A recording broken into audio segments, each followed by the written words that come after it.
I'll introduce.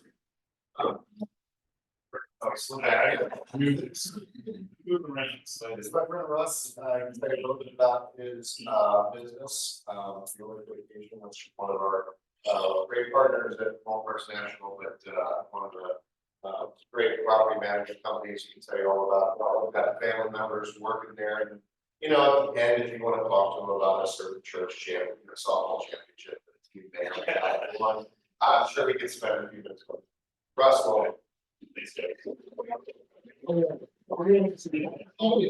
Think about here it'd be better sound on our system.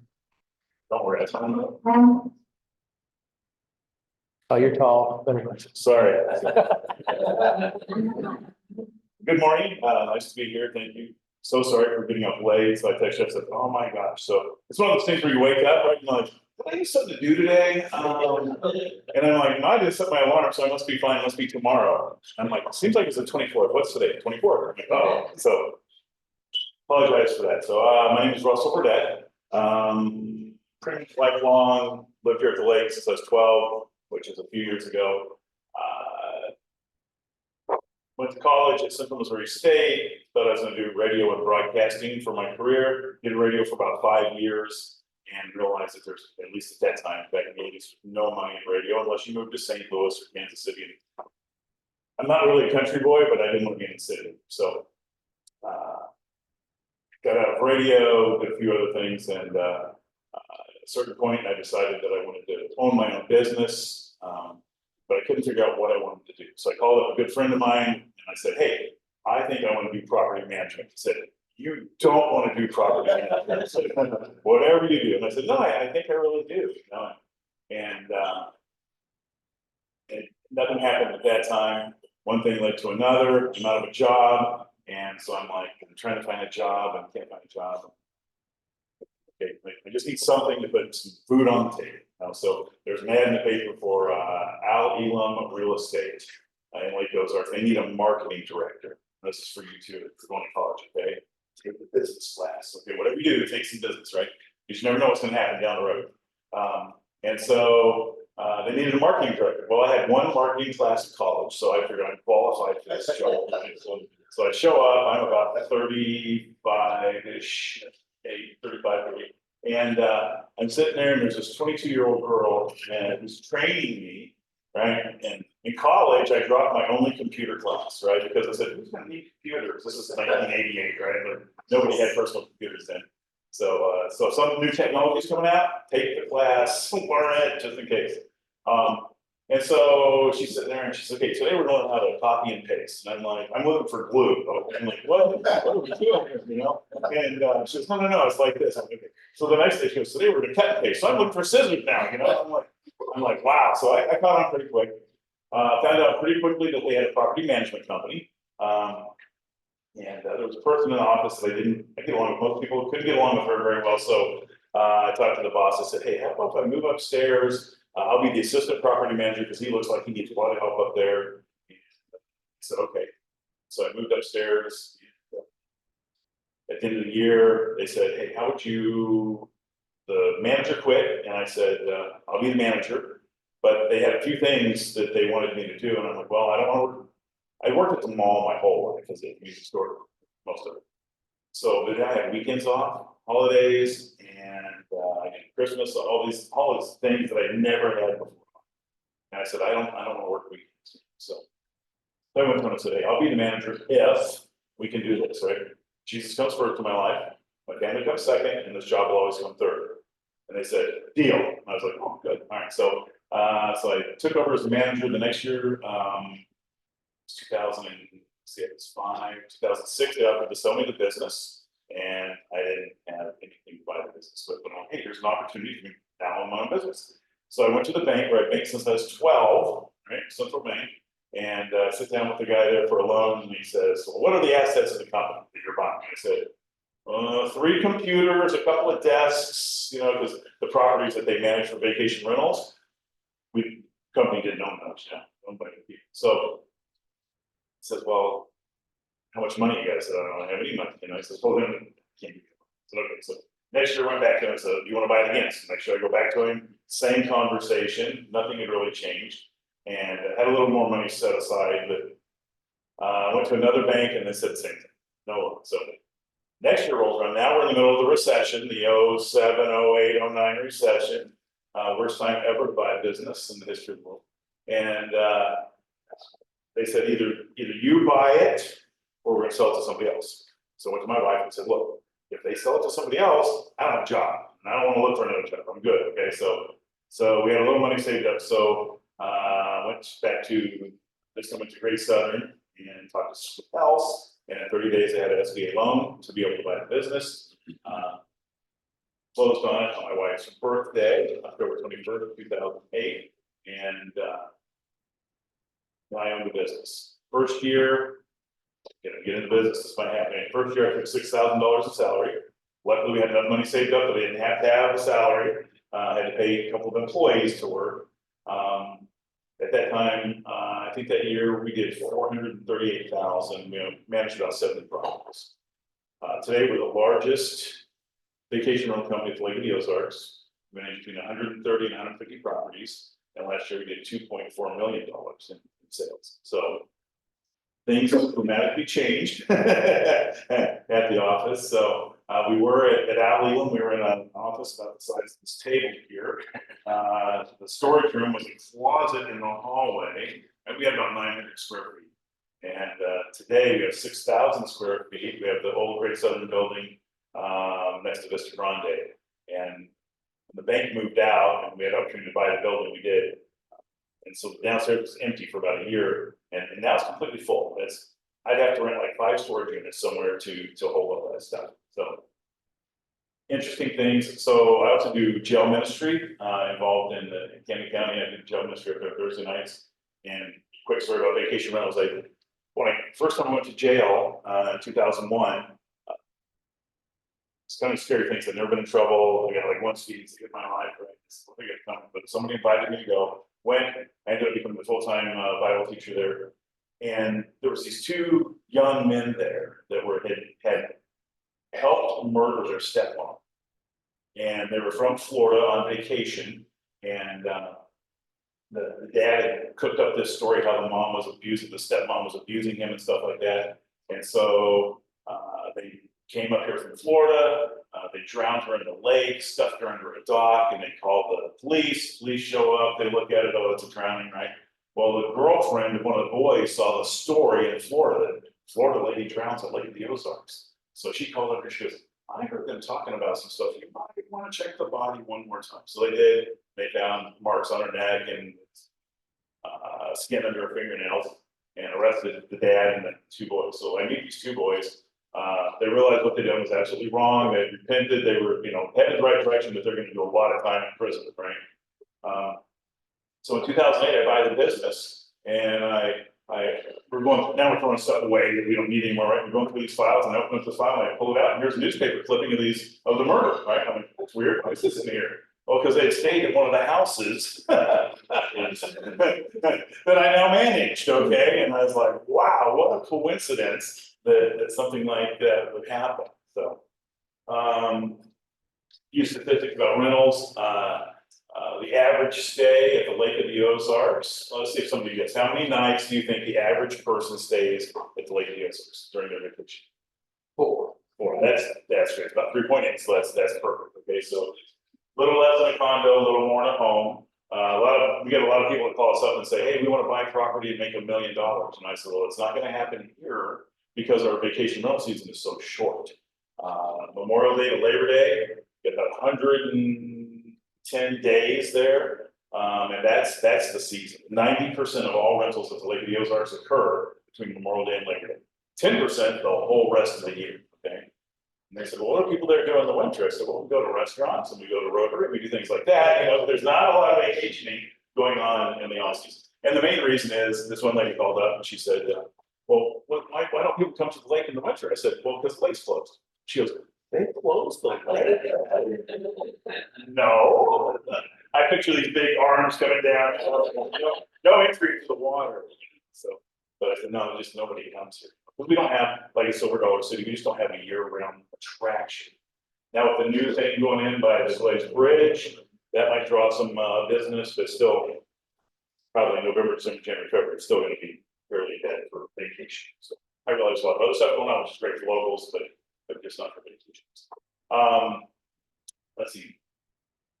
So these people that think they're gonna buy and get $1 million, you know, I just sat on the phone with this lady the other day and we went through the numbers and is anybody here in real estate by chance? You're okay, so as you know, prices are what I would call astronomical right now for properties, okay? So that just compounds the problem of making enough money to pay for it or make a profit.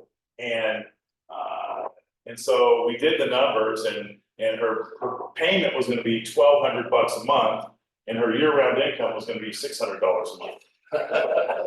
And she said, and that was just for the mortgage. That's before we got the taxes, insurance, electricity, water, all that stuff, right? And she said, well, that won't work. I said, well, that's what I'm trying to tell you, is that it won't work. And then one of the properties we're managing is for sale, and the guy calls up and he's like, hey, I don't want to buy this property, can we run the numbers? So I go through the numbers with him, and he said the same thing. He goes, well, that won't work. And I said, well, exactly, it won't work. It's just a short season. So then the owner of the property calls me and goes, hey, I just lost a sale because of you. And I said, you're welcome. He said, what? I said, well, I'm also a broker, okay? I said, I am ethically bound to tell the truth when people ask me questions. So when he asked me how many nights you did last year, I told him the number, which is correct, and how much money you did. I said, what else did you want me to tell him? So I'm like, I have to tell the truth. And I said, so better that than I lie about it. He buys the property, and then at the end of the year, he's upset because I lied to him about what rentals he did. So yeah, I probably talked more people out of buying real estate than I have talked into it. So just because I want to be honest and truthful with them, and out of all we manage, say 150 properties, there might be 3 properties of cash flow that we manage. Our owners want to be able to use the property when they want to, and then offset their costs when they're not using it. If that's their mentality, then they're going to be successful. They're here, like people that want to sell, they buy it. So some people call up and they don't ask any questions. But I ask them questions anyhow. Like, oh yeah, well, we'll be fine. I'm like, okay. Then to the year, like, hey, we're selling because we didn't make any money. So that's unfortunately that's our season. So, all right, questions? Glad to answer any questions. So do you do any full-time rental? Long term? Yeah, long-term? No. Maybe. I haven't had to, I'll never do it again. So tired of taking people to court, tired of people not paying their rent, tired of having to kick people out, going to get the sheriff. So I will never. And the other thing is too, is that I've been audited twice by the Missouri Real Estate Commission. Right? It's just about every 10 years they get to audit you. It's just something they do. And the only reason they would audit me is because of long-term rentals, because I don't do any sales, right? And they're not fun to deal with. And so I said, all right, that's it. After the last audit, I said, we're done. But we got through the audits, there was no problems. They didn't close everything, but I'm like, I just don't like people getting in my business when there's no reason for them to. So we divested ourselves of our escrow accounts and got rid of all long-term. So plus, there's no money on it unless you have hundreds of money. So on your data and tracking, do you see a trend for the higher end? Can you go up in number of occupancy versus the 3.2s, middle America rentals? Do you see any data changes for? Yeah, that's not quite the way it works. I understand what you're saying. So at the lake, so I also sit on the board of directors for Tri-County Lodging Association. We get the marketing money for the lake, the Ozarks, then we market the lake by doing ads all over the place, internet and stuff like that. So been on the board for about 15 years. And so we get a lot of data and tracking information. So back when I was a kid, it was about 75% families visiting the lake and about 25% couples, non-families. Today it's 50-50. So keeping that in mind, we manage it from a 1-bedroom condo up to a 7-bedroom home. And we get such a good mix of people coming here that the high-end properties rent really well and the smaller properties. If I could have 5 more 1-bedroom condos today, I'd take it in a heartbeat. At the Knowles Resort condominiums, we used to have 4 1-bedroom condos when we first took over the rentals there. And slowly they went away. We just have one today. I look back, we did about 280 nights between those 4 condos that first couple of years, each year. And now we're doing 160 in one condo. So I'm like, I am leaving all those nights on the table because there's not another 1-bedroom condo there, you know? And traditionally, we've only had a couple, 2 or 3 on a program at any one time. And traditionally, their nights, obviously the money, the income isn't as much as a 7-bedroom home, but the nights blow away every other survey, anything you want to look at for condos. So it's What areas do you pull from? All over, or is there like like where people come from the vacation to Lake of the Ozarks. Okay, so I'm a stat head, so I track all this stuff. Okay, so most people come from St. Louis, right? 50% of all our rentals are from Missouri, and then the other 50% are outside Missouri. Okay, and then the majority of those come from St. Louis, right? Next is Kansas City, and then the rest of Missouri, and then outside of that, probably Illinois is our next best market. A lot of people from Chicago, Iowa, Nebraska, it's the surrounding states. So once in a while you get an outlier. We've had a guest from Alaska years and years ago that drove here. We always call to check with them the day before or whatever. So my receptionist, she calls up the day before, she goes, hey, just, you're coming in tomorrow, I want to make sure everything's in. They're like, you know, it's 4 o'clock here. And she's like, oh my gosh, I'm so sorry. There's time difference, I mean, she didn't think about that. She called at 8 in the morning, so. Yeah, but New York, Florida, most of our buyers that have put property with us over the last couple of years have been from Colorado, which is kind of interesting. Only had a few of those over the years, and then since the pandemic, we've had a majority. And the guy bought a condo at Southwood Shores for about $250,000, little 2-bedroom that should have gone for 1.5 a few years ago. And I said, realize that a few years ago, and he goes, in Denver, that condo would be $500,000. He goes, so my money goes twice as far at the Lake of the Ozarks. So I'm like, that makes sense, so. So Yes. what's your footprint here? Where do you? Okay, so we try to stay within 30 minutes of our office so that we can give our guests the best service, that we're not, we've had people go from Climax Springs and whatnot, sorry, go. So most of our properties are in Osage Beach, Horseshoe Bend, we have a few on the North Shore, and then Camdenton area. Our best renting home is considered Camdenton, which is across the bridge. And then we have a few in Sunrise Beach. We don't do Gravois Mills because it's just too far out. So, I mean, from a business perspective, if you think of it, we inspect all the properties before the guest goes in. Of course, we have to clean them, So if I have to send an employee a drive 30 minutes, right? And then he has to inspect the property, which might be another 15 to 30 minutes, and then drive back. I've lost that employee for almost 2 hours. Whereas if we go to the Knolls and we have 20 units there, they can inspect 5 or 6 properties, condos in the same time it takes to go to this one property. So if it's a really big home, then we're going to charge like $1,000 more a night, then we'll do that. But otherwise, if we're turning down the properties, unfortunately, we just can't give good service. We want to give the best service we can, and it's just too far. So it's. You mentioned the seasonal things. Yeah. Were delayed.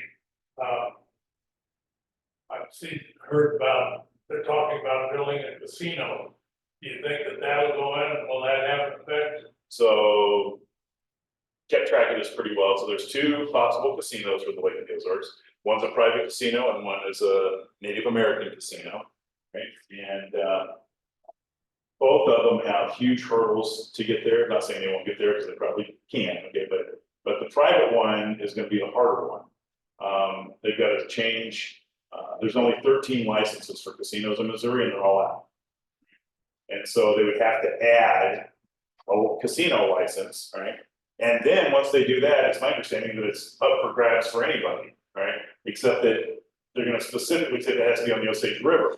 So again, it can still be up for grabs for anybody, but it has to be on the Osage River. So, but the people that are going after it probably got a pretty good hand in it. So, but even if that passed today, it'd probably be anywhere from 2 to 5 years before that thing would be in operation. And the same way for the other one, for the Osage Indians, on the property where they demolished the old hotel and stuff like that. Same thing, they've got to get federal clearance first. Once they get that, then they have to get state clearance, and then they got to build, so you're looking at 2 to 5 years. I think that one has a better chance, just because they got to get the legislature to pass another license, which may or may not happen.